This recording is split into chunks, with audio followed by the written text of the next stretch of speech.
a estimativa é de morte de 2,3 milhões de pessoas ao ano. Vejam, considerando os dados de 2002, nós teríamos à altura 1.825.000 pessoas morrendo por ano. 5.000 diariamente, como eu disse, 1.825.000 morrendo por ano.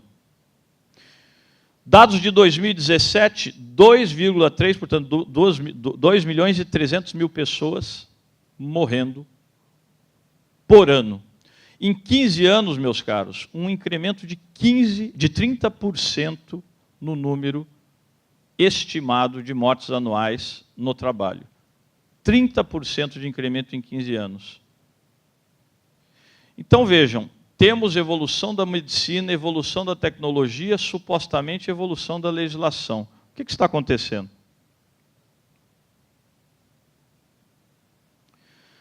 E 300 milhões, também dados de 2017, ficam feridos todos os anos no mundo em acidentes de trabalho. Ainda, a cada 5 minutos, cerca de 20 trabalhadores morrem em acidentes de trabalho e 3.000 sofrem acidentes ao redor do mundo, tentando aí reduzir o nosso dado a períodos menores. Então, esta é a situação. Quando discutimos saúde e segurança do trabalho, não estamos discutindo perfumaria jurídica, não estamos discutindo o direito das obrigações, não estamos discutindo contrato, estamos discutindo isto. Estamos discutindo, na essência, direitos humanos. Integridade da pessoa. E é isso que está sob nossa jurisdição. Dados também da OIT, mas isto aqui não evoluiu, é mais ou menos o mesmo dado lá do início do século. Os acidentes de trabalho custam cerca de 4% do PIB mundial, em termos de dias perdidos, gastos com saúde, pensões, reabilitação, reintegração. 4% do PIB mundial. Como vamos ver lá, 4% do PIB brasileiro também. Não ficou muito boa a tela, mas aqui são dados de Brundtland, de 2000. Apenas para trazer um tema aqui, que é muito atual, não vou me aprofundar, falei disto no recente seminário do Tribunal Superior do Trabalho. Hoje, 5 entre as 10 principais causas de incapacitação no mundo já se definem como transtornos mentais e comportamentais. E os 5 principais, aqui não estou falando apenas daqueles relacionados ao trabalho, tá? Tanto os relacionados ao trabalho, como as chamadas doenças comuns, mas, enfim, umas e outras incapacitando para o trabalho. Os 5 casos mais recorrentes, segundo este estudo de 2000, depressão maior em primeiro lugar, esquizofrenia em segundo lugar, transtorno bipolar em terceiro, alcoolismo em quarto e transtornos obsessivos compulsivos, os famosos TOCs, em quinto lugar. Alcoolismo, vejam, que ainda está lá no artigo 482 da CLT como uma causa, como uma razão para a justa causa do trabalhador, desde que aconteça, desde que a alcoolização se dê no local de trabalho, e aí poderá ser até ocasional, ou desde que fora do local de trabalho ela seja habitual. Aquilo sim caberia modernizar, porque hoje a Organização Mundial da Saúde e diversas outras agências internacionais identificam isto como uma doença. E demitir alguém por uma doença é discriminá-lo. Mas isto não foi modernizado, não. Continuamos com a visão de 1943. Aqui eu tenho insistido neste ponto porque, vejam, vou dizer aqui o que eu disse no TST. Quando, ali na primeira vara do trabalho de Taubaté, eu examino o caso de um trabalhador que desenvolveu uma bursite porque ele tem de montar a parte inferior do carro numa posição inadequada, a altura que a lataria fica suspensa não é antropometricamente adequada, e isto leva, então, a uma impactação negativa no ombro. Quando eu examino isto, vou ler com cuidado o laudo, evidentemente terei sensibilidade, mas vejam, eu não sei realmente o que é isto, porque eu nunca trabalhei em uma linha de montagem de veículo automotor. Mas cada vez mais os juízes do trabalho, os advogados trabalhistas vão se deparar com isto e, portanto, cada vez mais vão se identificar com esta realidade. Porque muitos juízes, quando tiverem diante de si um trabalhador que alega que o seu absenteísmo se deve à depressão, muitos juízes saberão o que é depressão. Muitos juízes terão já padecido, talvez, de doenças como esta, ou estarão tratando-as, por uma razão muito simples, inclusive. Esta mesma visão produtivista, muito própria do Fordismo-Taylorismo, que atravessou os influxos do toyotismo e chegou aos nossos dias, e que ainda rege a ideia matriz na indústria, chegou ao serviço público, chegou ao Poder Judiciário. A Constituição foi alterada em 2004 para prever como um dos valores que garantem o merecimento do juiz na promoção a produtividade, que é algo muito diferente de julgar em tempo razoável. Este é um direito do cidadão. E o juiz que não julgue os casos sob seus cuidados em tempo razoável e que não o faça por uma razão injustificável, eventualmente terá de responder por isto. Isto é uma coisa. Outra coisa é esperar que ele dê produtividade. E mais, produtividade a partir de uma perspectiva homogênea do resultado. O que significa, na resolução 106 do CNJ, siga as súmulas. Quando esta visão chega ao judiciário, estas doenças também chegam mais intensamente. Bom, só para dizer isto, hoje é uma das principais, os chamados transtornos mentais e comportamentais relacionados ao trabalho, TMCRT, correspondem a uma das principais causas para a perda de dias de trabalho. Os transtornos mentais menores, neste estudo de 2004, Kessler e Justin, os transtornos mentais menores geralmente levam a afastamentos, em média, de 4 dias por ano, e os transtornos mentais maiores, como, por exemplo, a depressão profunda, até 200 dias por ano. Isto do absenteísmo, porque há um outro problema relacionado a isto, que é o presenteísmo, que é tão ruim ou até pior. O trabalhador que, mesmo adoentado, insiste em trabalhar. Até porque ele teme consequências negativas se ele for identificado como um trabalhador doente. E então ele insiste, e isto tanto representa um prejuízo para si próprio, porque o seu quadro se torna crônico e a doença cada vez mais se aprofunda, como para a própria empresa, porque se quer a produtividade, ele será capaz de prover.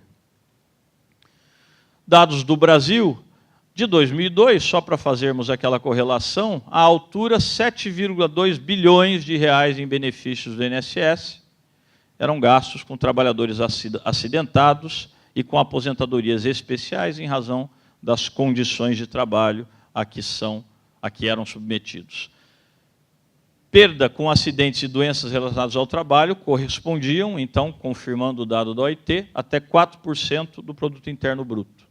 E este dado é mais atual. O Brasil é atualmente o 4º país do mundo em número de acidentes de trabalho. Perdemos apenas para a China, Índia e Indonésia. Lá nos idos dos anos 70, chegamos a ocupar a desonrosa posição de primeiro lugar. E hoje, de uma maneira geral, os problemas que mais causam afastamento do trabalho são esses: lesões e envenenamentos, doenças osteomusculares, as famosas Ler-Dort, doenças neurológicas, as doenças mentais já estão em quarto lugar, e doenças do aparelho circulatório. Dito isto, vamos examinar alguns impactos da Lei 13.467 na saúde e segurança do trabalho, e eu começo por aquilo que seria o eixo de sentido da reforma, como eu disse a vocês, negociado sob o legislado. E aqui, desde logo, é importante termos algumas premissas de fato e de direito bem estabelecidas. Vejam, originalmente, e eu comecei dizendo isto, o que o governo pretendia fazer era uma mini-reforma trabalhista, né? Tanto é que mandou, como eu disse, o PL 6797, 2016, que previa ali a alteração de apenas 7 artigos. E depois do relatório do deputado Rogério Marinho, chegamos a 117 artigos. 110 artigos a mais alterados. Originalmente ainda, o governo pretendia fazer isso por uma medida provisória. Mas houve uma... Aí já estou falando deste atual governo. Mas houve ali uma resistência muito forte das centrais sindicais com relação a isto, e aí enviou-se o projeto de lei. A expressão que nós mais ouvíamos por lá era esta daí: o Brasil tem pressa. E a Justiça do Trabalho, neste imbróglio? Digo-lhes que a proposta claramente perceptível nas entrelinhas da reforma, e que agora começa a se revelar mais claramente, era esta aí, de mediocrizar a Justiça do Trabalho. O que vai na linha daquela visão de mundo que eu lhes apresentava no início. Se é um direito interventivo e, por consequência, uma magistratura interventiva, vamos reduzir os níveis dessa intervenção, fragilizando, mediocrizando, limitando, restringindo. Não é à toa que, do ponto de vista do texto legislado, a Justiça do Trabalho hoje é a única regida por um curioso princípio da intervenção mínima, presente no parágrafo 3º do artigo 8º, que dirá que, ao examinar acordos e convenções coletivas de trabalho, a Justiça do Trabalho só poderá intervir em caso de vício quanto aos elementos essenciais do negócio jurídico, artigo 104 do Código Civil. Houve até quem pretendesse extrair disso a ideia de que o juiz do trabalho só poderia apreciar vícios de forma. Ou seja, os prazos legais foram observados para a celebração deste acordo, dessa convenção coletiva, houve assembleia, o quórum estatutário da assembleia foi observado, os instrumentos foram depositados adequadamente, só isto. Isto o juiz do trabalho apreciaria. Não, mas esta cláusula aqui é flagrantemente inconstitucional. Não, isto não. Isto não me diz respeito. Isto eu não examino. Isto as partes, na sua autonomia privada coletiva, decidem se é constitucional ou não, e eu não aprecio. Aqui, meus caros, evidentemente, se tomássemos por esta a interpretação correta, estaríamos interpretando este novel parágrafo 3º do artigo 8º como a base legal de uma norma inconstitucional. Porque nós estaríamos criando o único negócio jurídico cujo conteúdo seria imune à jurisdição. E eu não posso ter negócios jurídicos imunes à jurisdição exatamente porque a Constituição garante, no artigo 5º, inciso 35, a inafastabilidade do Poder Judiciário quanto à apreciação de qualquer lesão ou ameaça de lesão, inclusive no contexto de negócios jurídicos. De modo que a única interpretação razoável, a interpretação conforme deste preceito, nos leva a reconhecer que todas as questões ligadas à constitucionalidade das normas derivadas de acordos e convenções coletivas, à sua convencionalidade, à sua legalidade em relação à lei imperativa, a chamada ordem pública social, tudo que estiver em desacordo com estes três parâmetros, constitucionalidade, convencionalidade e legalidade, neste universo da ordem pública social, nós reconheceremos lá no artigo 104 do Código Civil como licitude ou possibilidade jurídica do objeto. Portanto, uma cláusula de acordo ou convenção coletiva que esteja em desacordo com a Constituição, que esteja em desacordo com convenção internacional, com status de supralegalidade no Brasil, que esteja em desacordo com lei imperativa que define a ordem pública social no Brasil, tudo que esteja em desacordo com isto configurará objeto parcialmente ilícito ou juridicamente impossível e, portanto, evidentemente, o juiz do trabalho poderá se manifestar a respeito. Quanto a conteúdo, portanto. Mas o âmago ideológico desta reforma, afinal, era este: prevalência do legislado do negociado sobre o legislado. E, afinal, o que teríamos aqui como parâmetro agora normativo? Aí, como eu lhes disse, vai aqui visão de mundo. Para mim, o princípio da proteção é um princípio constitucional, positivado em pelo menos uma das suas dimensões, né? Sabemos todos aquela tripartição feita entre nós, sobretudo por Américo Plá Rodrigues, reconhecendo do princípio da proteção, o princípio da norma mais favorável, o da condição mais benéfica e o do indúbio pró-operário, este mais polêmico, que ele chama de regras, né? Numa versão ou numa visão alexiana, que é a mais corrente hoje, nós diríamos são subprincípios ou princípios derivados.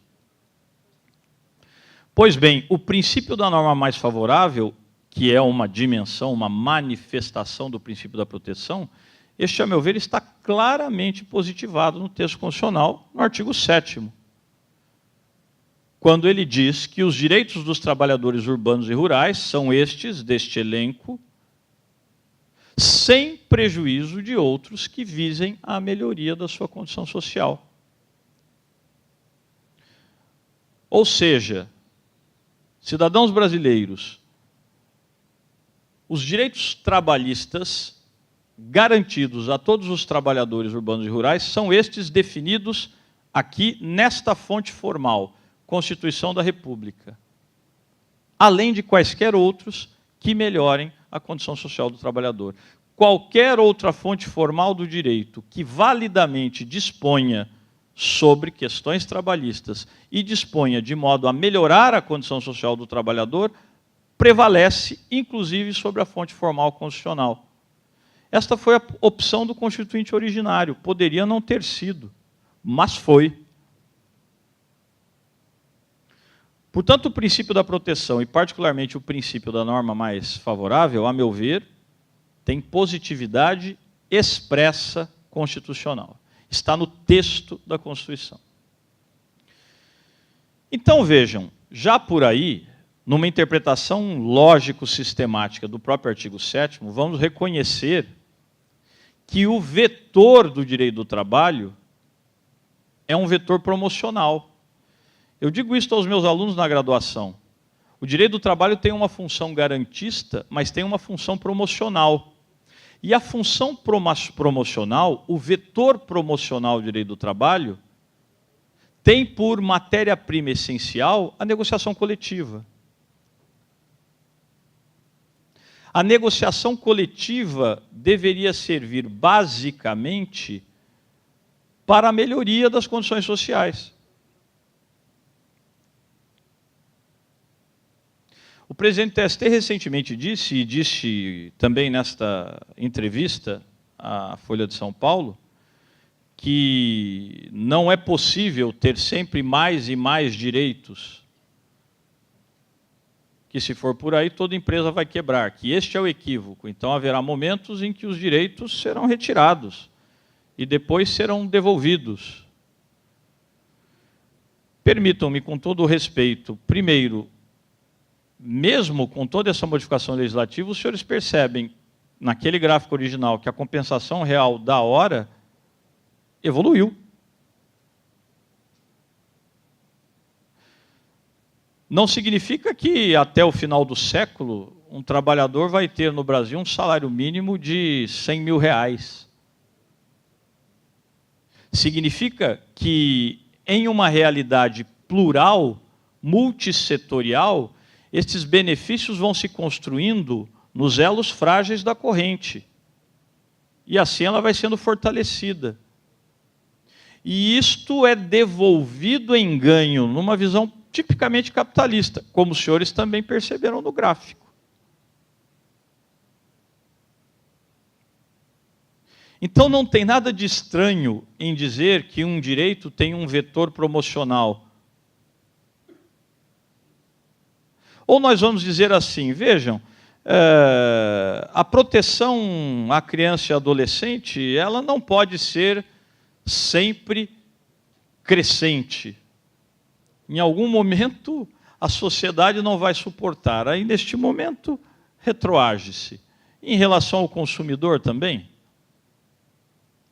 Por isso que eu comecei dizendo, estamos falando de direitos humanos, ditos de segunda dimensão ou de segunda geração, e têm de ser percebidos desta maneira. As hipóteses de flexibilização foram circunscritas constitucionalmente e têm de ser interpretadas restritivamente. Ou eu estou transmudando a natureza desses direitos, especialmente nesta área. Então vejam, nesta visão, fica claro que a negociação coletiva tem, sobretudo, uma função de preservar e melhorar as condições sociais. O que é devolvido, sim, em maior produtividade e, portanto, em geração de mais riqueza e aumento também, se quiserem utilizar essa expressão, de mais-valia. Este é o jogo. E a nossa Constituição permitiu flexibilizações, permitiu negociado para pior, em hipóteses restritas. O que eu mais ouvia nos debates públicos era o seguinte, não, mas o artigo 7º reconhece os acordos e convenções coletivas de trabalho, então pode tudo. Isto é interpretar o inciso em desacordo com o caput, o que é uma falha hermenêutica grave.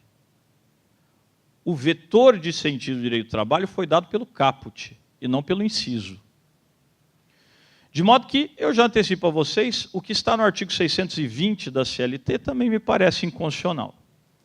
Até este momento, a CLT diz que entre o acordo e a convenção coletiva de trabalho prevalece o que mais favorecer o trabalhador. Perfeito, princípio da norma mais favorável. Passará a dizer em 11 de novembro que prevalece o acordo coletivo de trabalho porque ele é sempre específico, mesmo que disponha para pior.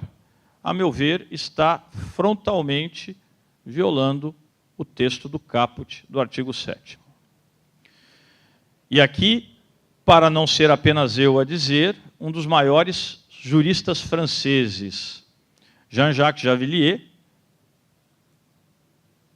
quando trata desta chamada ordem pública social, dirá: o sempre mais jurídico conduz ao sempre melhor social. Este é o vetor. Bom, neste campo, o que foi feito em relação à saúde e segurança do trabalho? O 611B pretendeu, digamos, dar o limite. Então, o 611B dirá: constituem objeto ilícito. Lembrem-se do que eu disse. Seria até incoerente imaginar que o juiz do trabalho não pode examinar o conteúdo de acordos e convenções coletivas de trabalho, na medida em que o artigo 104 do Código Civil fala em objeto lícito ou juridicamente possível, e o artigo 611B diz que estas hipóteses aqui são hipóteses de objeto ilícito. Então é evidente que o juiz vai ter de examinar isso. Eu não preciso nem ir à Constituição. É questão de coerência interna do texto. Constituem objeto ilícito de convenção coletiva ou de acordo coletivo de trabalho exclusivamente a supressão ou a redução dos seguintes direitos. Vamos ver o que diz respeito aqui à saúde do trabalhador, pensando, enfim, as hipóteses que historicamente marcaram uma evolução no campo da proteção da integridade da pessoa. E vou selecionar apenas aquilo que está mais diretamente envolvido. O repouso semanal remunerado. Diz respeito à saúde? Diz. Repousos nasceram no direito do trabalho basicamente para proteger a saúde do trabalhador. Ah, mas e o parágrafo único do 611b? A gente já chega lá. Depois, vejam lá, número de dias de férias devidas ao empregado. Então, os 30 dias não estão disponíveis para negociação coletiva. Perfeito, porque as férias também nascem na historicidade do direito do trabalho para proteger a saúde do trabalhador. Gozo de férias anuais remuneradas. Gozo.